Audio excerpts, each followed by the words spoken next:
Hey folks, this is Chris with Oregon Figs. It's May 19th, 2024.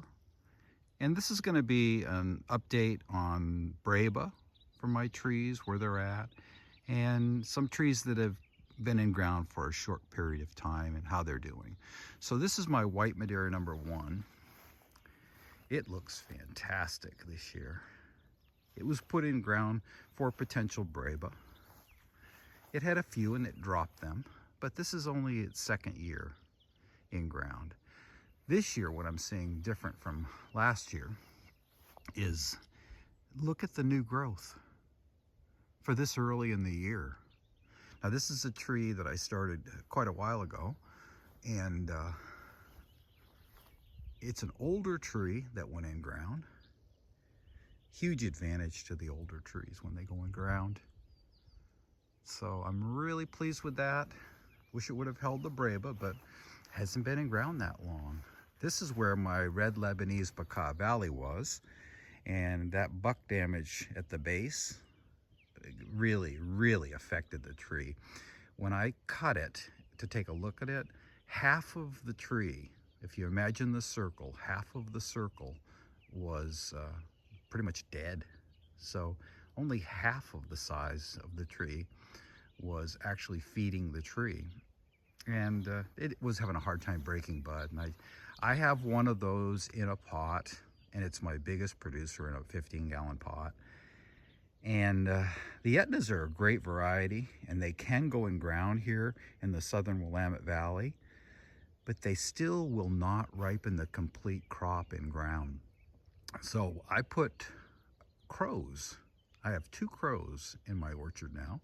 I put crows in the place that red Lebanese Baca Valley was. And when I put it in, I raised this up with probably a quarter of a yard of material to raise it up when I put my crows in.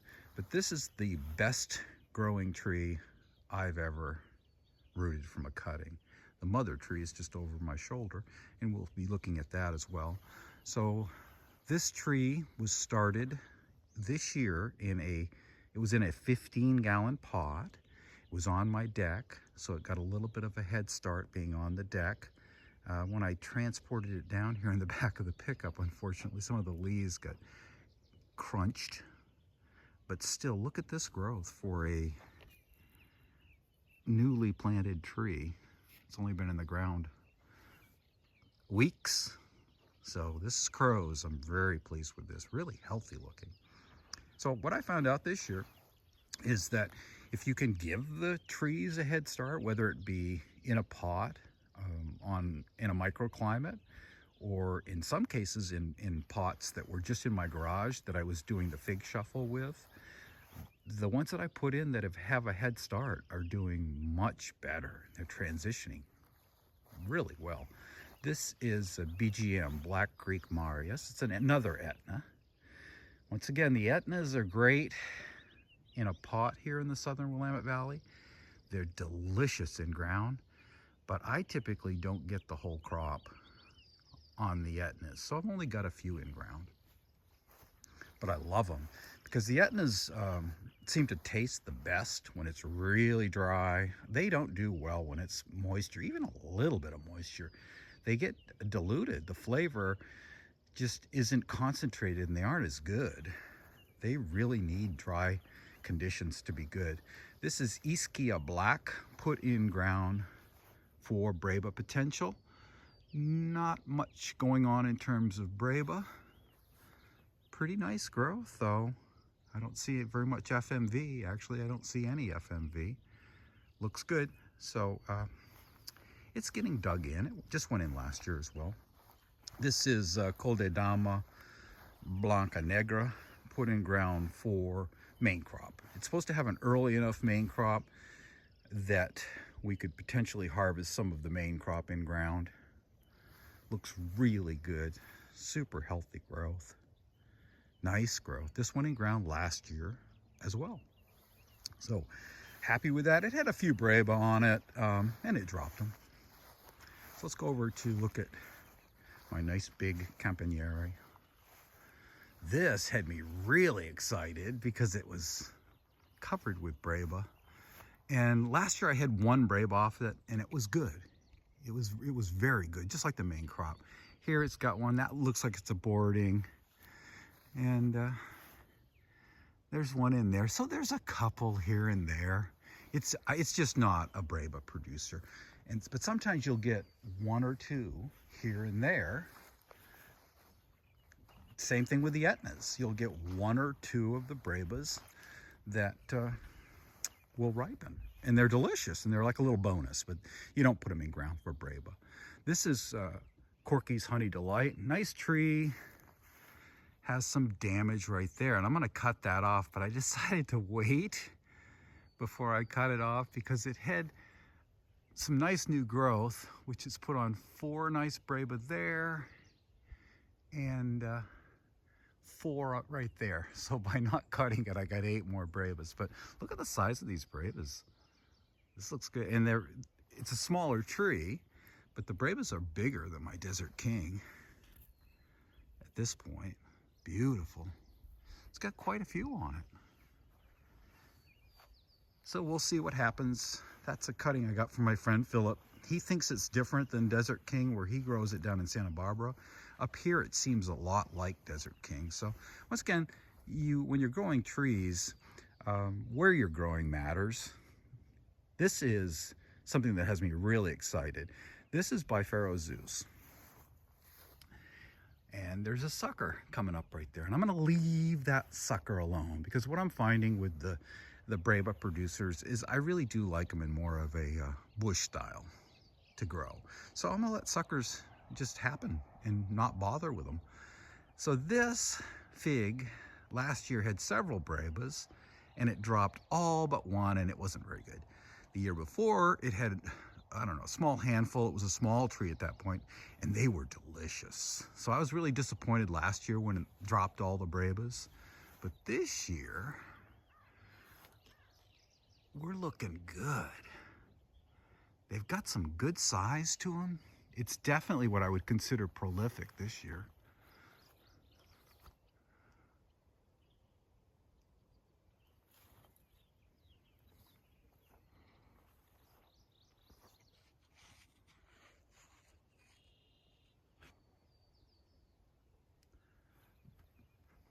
So that has me excited. By Pharaoh Zeus. They're big enough now where I'm hoping they don't drop. It's only dropped 1 Breba this year. So keep your fingers crossed. I'm hoping this is the year for the Zeus. This is Brown Sugar Crunch. It made 2 Brebas last year, and they were both delicious. This year, I see one up there. Doesn't look that good. So it's not a Breba producer. It's early enough for the main crop where we get a lot of the main crop. I like Brown Sugar Crunch. This was my biggest surprise last year. This is a Longbutte LDA. Biggest Brebas of any of my trees. Look at the size of those things. I mean, it's mid-May. It's a good size. And the difference this year in comparison to last year it put out a lot of Breba, a ton, but it dropped about half the crop. This year it hasn't put out as many, but it's only dropped, I think, 3 so far. So we're gonna do just fine with LDA this year. This is such a great choice for the southern Willamette Valley, because here it will actually ripen the Breba crop naturally in August, when they concentrate and they become thick. In some cases, last year they were thicker than the Goldodoms. So thickness of a fig really has to do with how it ripens. If it ripens in a really dry climate and you let it hang long enough and it's drying on the tree, it will become thick. So DK, not as big as LDA. I'd say overall probably 2/3 of the crop that I had last year. Reliable. I don't think I've seen a fig drop off of my DK this year. That's one of the things, but they're smaller this year. Okay, that's kind of more of the older part of my orchard. Let's walk down the hill. Here's a failure. Proc persimmon.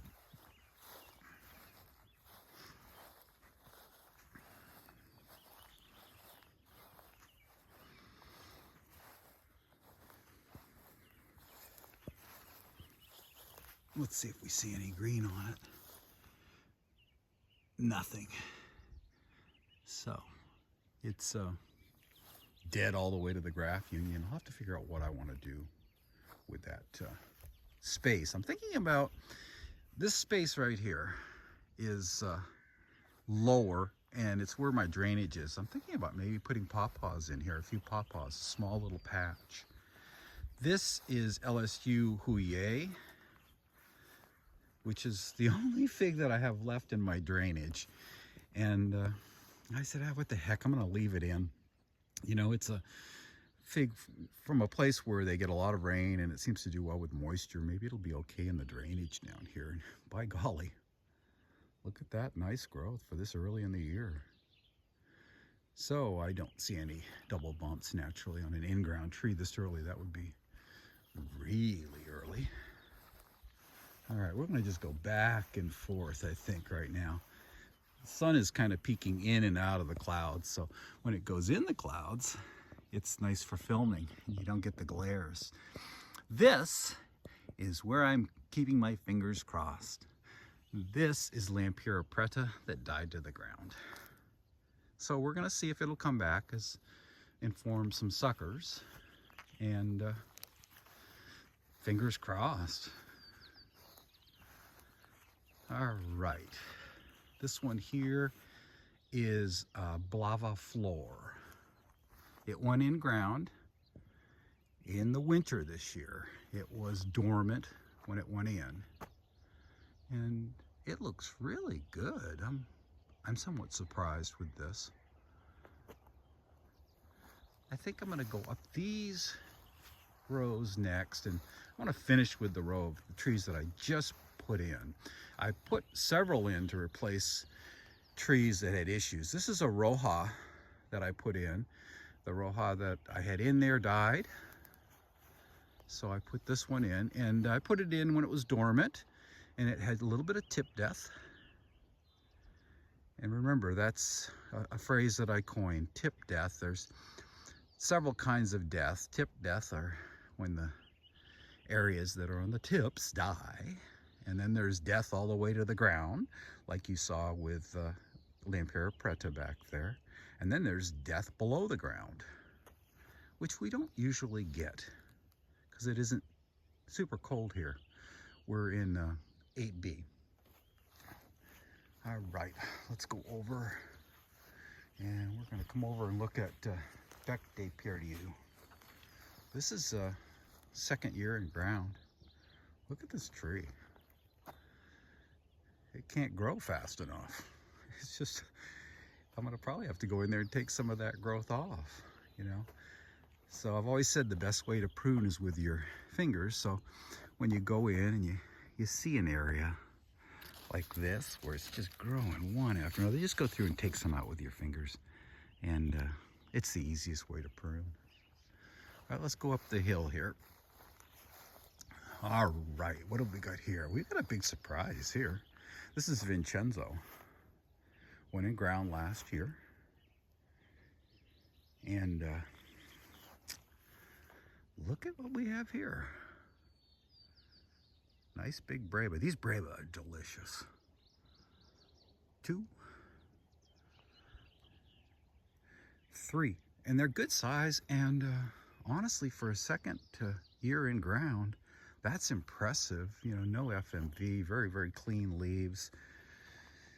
I'm gonna let this one sucker, turn it into a bush as well, but Vincenzo has me pretty pumped. The two biggest surprises for me this year are probably Vincenzo and Bifaro Zeus.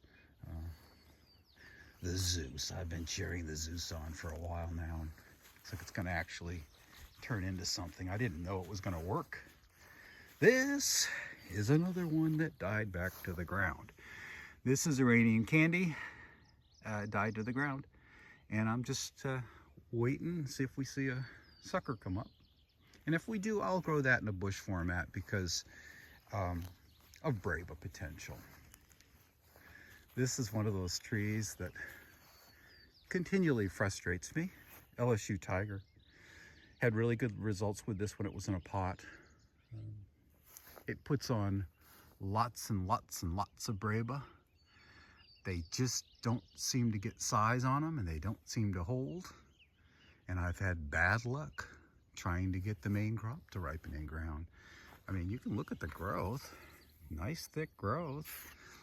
We'll see. This one has been a little frustrating for me.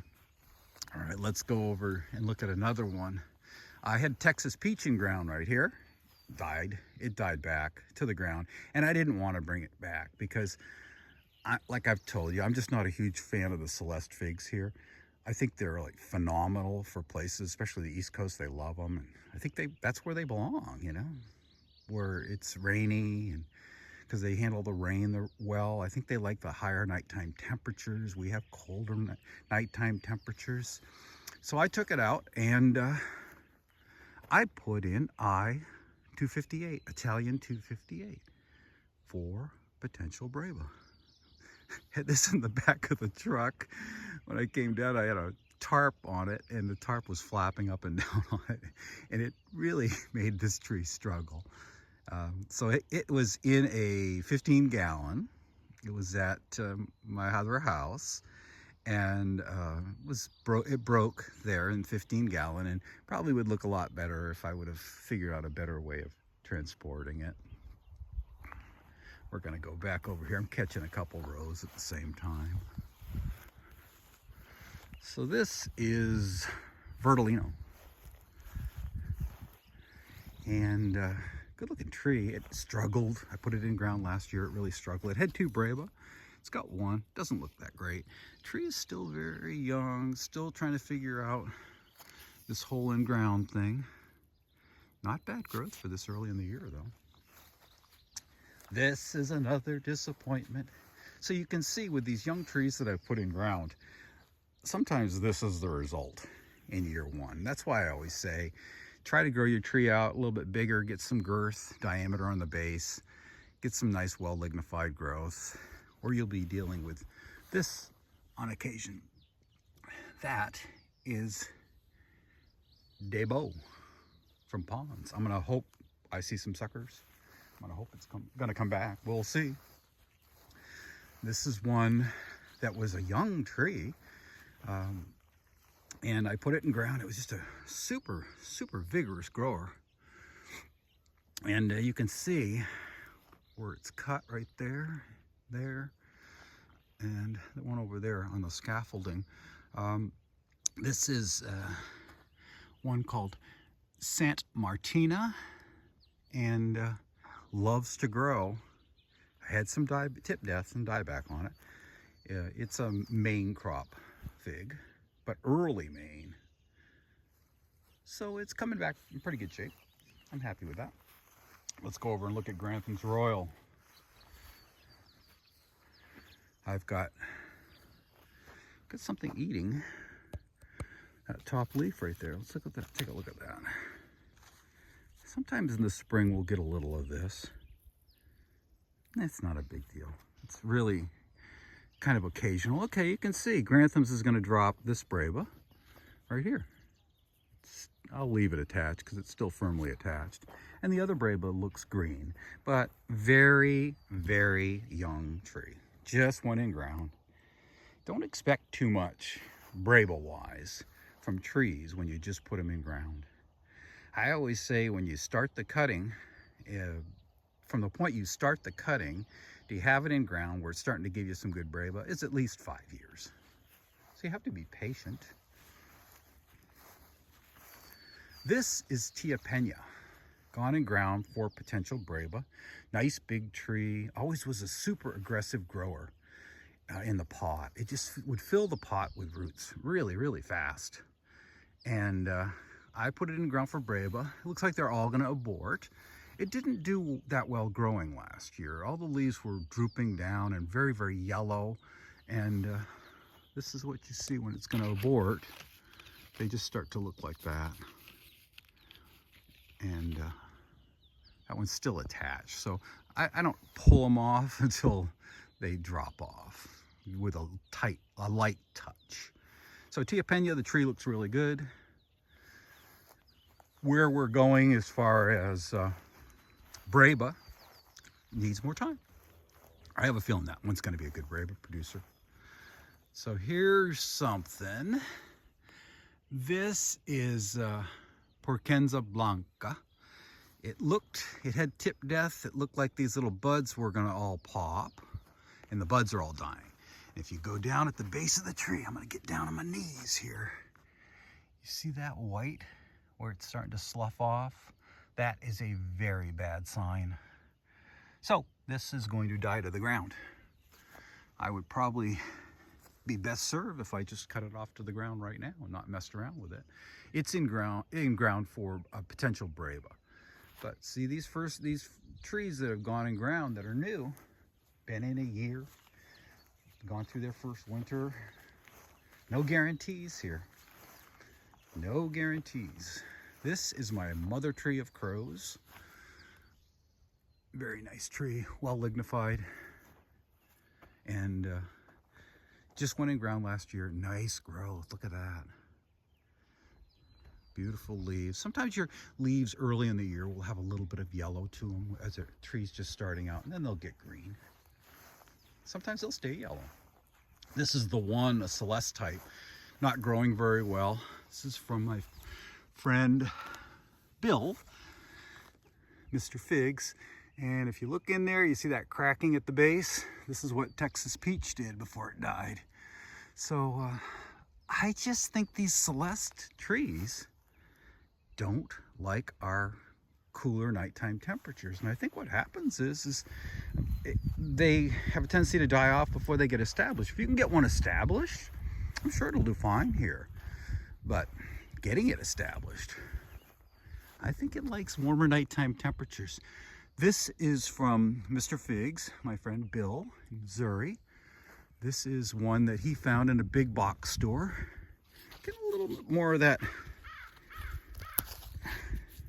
chewing going on. I don't worry about that. There's a Breba on this one. And there's a nice Breba, and there's a nice Breba, long Breba, and there's one that looks like it's aborting. So this tree is called Nero, and Bill does not think the Maine is fantastic for where he's at in Missouri, but he loves the Breba, so he sent it out to me, and I'm growing it for Breba. All right, we're down to the last two rows, which is a combination of trees that were moved last year or went in this year. So this is one that I put in for main crop. It's called Turca. It's from Ponds. Grew horribly last year. It's grown as much this year already as it grew last year. So why would this one that grew terribly last year all of a sudden kick in gear so fast? Your guess is as good as mine. These trees have their own personalities. And this is my Smith, another one that for me has not really been that great. This year's growth looks pretty darn good. I did a bunch of thinning and cuts on it, took a bunch off, and looks good. It's a very good fig. Doesn't perform that well for me so far. Might be my individual tree, but it just doesn't blow me over. It's only given me a couple figs, and I've had it for quite a while, and it will put out Breba, and it generally drops them for me. This is another Mount Etna called Sangue Dolce. It means sweet blood. A lot of times on the Etnas, you'll see the new growth will have some red like that. This is a nice tree. It produces really good figs. Oh, let's go over to something I'm excited. This is my new row. This is a fig that I've been very excited about. And it had a head start in the garage. It's a pretty good growth. Geez, from there up to there, we're looking at about 8 inches of growth. It's got some little spots on it. So a lot of times you'll see that with really young trees. All right, I gotta look down and see if I can figure out when I started this one. I think I'm going to have to go around my cage. So I've come up with a size that I like for the cages. I've kind of increased the size of the cage, and to keep the bucks off. And of course, I just cut off the top rim and pull the metal back with my hands so that it creates this little point right here. The bucks don't like that little point. All right, so I did get this in 2022 from Bill. It's called Communa, and it's Bill's Communa. It's supposed to be a smaller fig, and I'm not a huge small fig guy, but this one, even though it's small, it's supposed to be early, so that interests me. This one here is green Minchurinska. Boy, it always seems to have the most gorgeous growth. I love the way it looks. And it's throwing some suckers up too, so I'm gonna let those happen and create a bush format tree. I'll put a bigger cage on this. It's had something going on with some strange things down at the base, so I'm gonna back it up and let it become a bush. I've never tasted this one yet, but we're looking at pretty good growth. You know, we're looking at, that's about 4 to 5 inches of nice growth. That's encouraging. All right, we're bouncing back and forth. This one here is called Algerina Blanca. And was very green. It still is on the base. See how green it is down there? Spindly growth. Garage head start. It looks better. The leaves looked really, really downturned in the beginning. Spindly. But still just went in ground a few weeks ago. So we're still on my newest row of trees. This one I'm pretty excited about.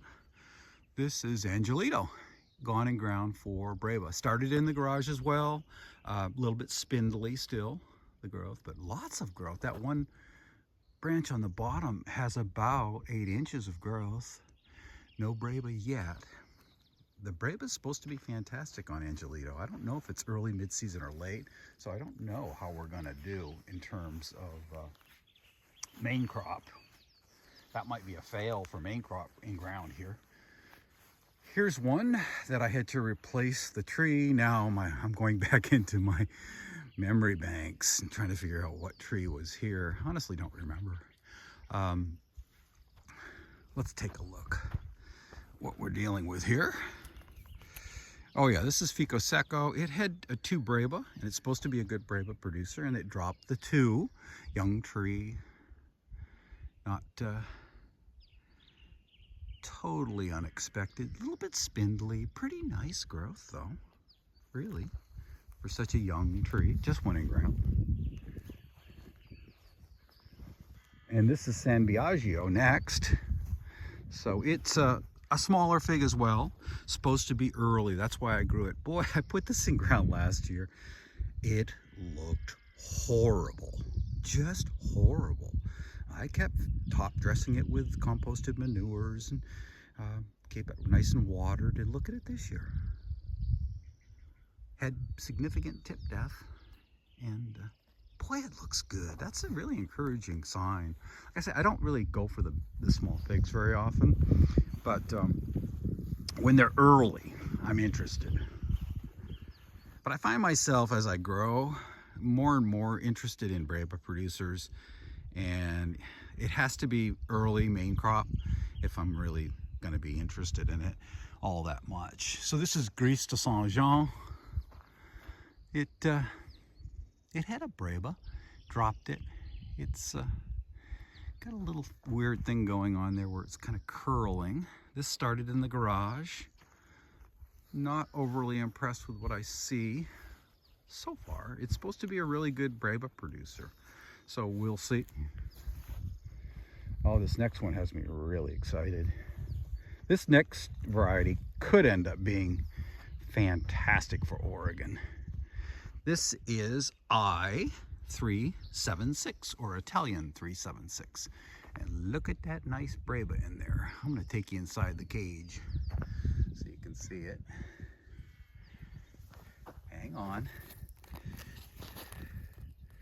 One really nice one there, and one hanging out in there. I mean, this is just one in the ground. Look at how thick the growth is as well. It's got 4 inches of new growth. Look at the leaves. Goodness gracious. They don't usually look like this here when they first go in ground. Very good sign for that fig variety. We're doing the side shuffle. I might have already caught this one. This is the Roja that I put in to replace the one that I had issues with. All right, we're going down the hill. There's Italian 376 again. And look at this tree here. This just went in ground. Had a garage head start. Looks really good. It's called Beat Ramon. It's supposed to have a very good Breba crop. So a little FMV on this leaf. And when you see a little FMV, it's in all fig trees. And the tree is struggling a little bit, you know, it just went in ground. Here in a place where nighttime temperatures are just getting into the 40s now. We haven't seen 50s for nighttime temperatures yet. We still see 30s. That's stressful for a very young tree. So if you see fig mosaic virus, don't freak out. It's just in the trees, and it's part of the growing process. If you put it in ground and you give it a good hole with lots of water, keep it watered in the beginning. I top dress with composted manure. I put a whole bag in the hole when I plant. So eventually that's going to feed this tree, and this tree is going to be a really happy tree. That's the orchard. Exciting this year, really exciting.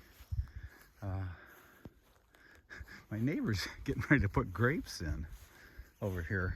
Kind of interesting. They're going to put in rows of grapes and like sell the grapes for the grapes and put in different types of varieties. And right now you can see when you don't mow, he turned this field last year, and when you don't mow it gets big, but there is some green, little plastic green in there that is going to be where he puts his grapes. So that's kind of cool. What a gorgeous day. So the orchard's starting to look like something. We're walking up the hill here.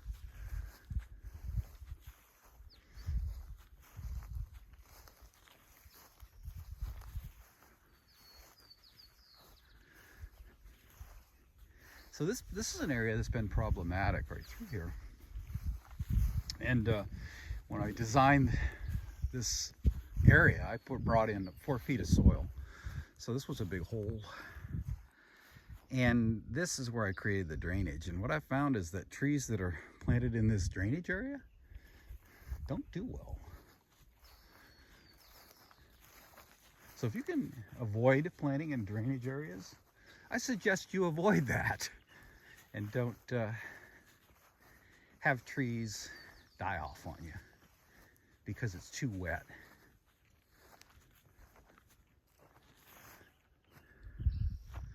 That LSU tiger is really a beautiful tree. The leaves are big and beautiful. It'd be nice to get figs. I mean, other than have it just be a nice looking tree. I got figs when it was in a pot. still learning. As you can tell, you know, I put in 11 trees this year, and I think 6 of them were new, or 7 possibly, and the rest were replacements of trees that for one reason or another have not made it.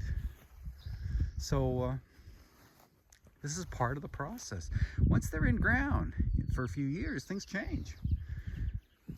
But in the beginning, trying to figure out which ones are going to do well in the ground, it's a bit of a crapshoot.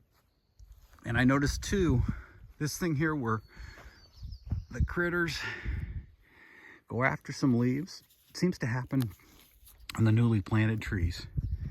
And I don't really see it that much on trees that have been in ground for a while. You can see right there, something chewing on it. I don't worry about it. I don't spray. So in the beginning, I think the trees can be, you know, subjected to issues potentially.